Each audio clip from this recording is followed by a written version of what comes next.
வழி தவறி பெரிய நம்முடைய இலங்கை பகுதியிலே மீன்பிடிக்க சென்று விட்டார்கள். அப்பொழுது அந்த பகுதியை இலங்கை கடற்படையை சார்ந்தவர்கள் அந்த நமது புதுச்சேரியை சார்ந்த காரைக்காலை சார்ந்த படகை பறிமுதல் செய்கிற பொழுது துப்பாக்கி சூடு நடந்ததாக தகவல் வந்திருக்கிறது.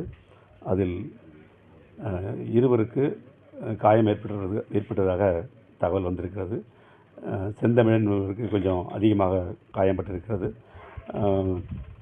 வடிவேல் பாபு என்பவருக்கு கொஞ்சம் சிறிய காயம் ஏற்பட்டதாக தகவல் வந்திருக்கிறது. இந்த இருவரும் யாழ்ப்பாணம் அரசு மருத்துவமனையில் சேர்க்கப்பட்டிருக்கிறார்கள். அவரது குடும்பத்தை சார்ந்தவர்கள் மிக வருத்தத்துடன் மிகுந்த ஆழ்ந்த கவலையோடு இருக்கிறார்கள். அவருடைய புதுச்சேரி அரசு அவர்களை உடனடியாக மீட்டு நமது நாட்டிற்கு அழைத்து வருவதற்கான ஏற்பாடுகளை நம்முடைய மாண்புமிகு முதல்வர் அவர்கள் விரைந்து நடவடிக்கை எடுத்துக்கொண்டிருக்கிறார்கள். மத்திய அரசிடம் பேசி அந்த கைது செய்யப்பட்ட அனைத்து மீனவர்களையும், குறிப்பாக காயம்பட்டவர்களை உடனடியாக இந்தியாவிற்கு நமது புதுச்சேரிக்கு சிகிச்சைக்காக அழைத்துவதற்கான ஏற்பாடுகளை செய்வதற்கான முயற்சியிலே புதுச்சேரி அரசு ஈடுபட்டு கொண்டிருக்கிறது. விரைவில் மத்திய அரசினுடைய ஒத்துழைப்போடு அவர்கள் புதுச்சேரிக்கு கொண்டு வரப்படுவார்கள். தகவல் போயிட்டுருக்கு. கடிதம் சிஎம் வந்த உடனே போய்டும். ஃபோனில் பேசுவோம். ஃபோனில் பேச போகிறோம். கடிதம் போய்டும். வெளியுறவுத்துறைக்கு உடனடியாக கடிதம் ரெடி ஆகிட்டு இருக்கு. சிஎம் வந்த பிறகு அழைத்து போட்டுட்டு டெல்லி காமிச்சிட்டு உடனடியாக ஃபோன்லேயும் பேசுவோம். 13 பேரும் காரைக்கால் தான்? இல்லை, தமிழ்நாட்டில் வந்து 6 பேர் தான் காரைக்கால். ஆமாம், அதுக்கு என்ன பேசிகிட்டு இருக்கோம். அவங்க ஆப்ரேஷன் பண்ணணும்னு சொல்கிறாங்க.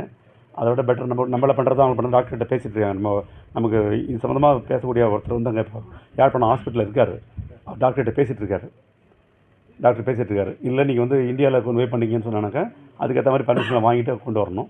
இல்லை அவங்களே பண்ண முடியும்னா அவங்க பண்ணுவாங்க. இவங்க எல்லை தாண்டி தான் மீன் பிடிச்சாங்களா இல்லை நம்ம எல்லைக்குள்ளே தான் பண்ணுறாங்க? இதனால் இதை வந்து நம்ம வந்து சொல்ல முடியாது. ஏன்னா வந்து சம்பவங்கள் நடந்துட்டு இருக்குது. அது தீர்வு என்ன?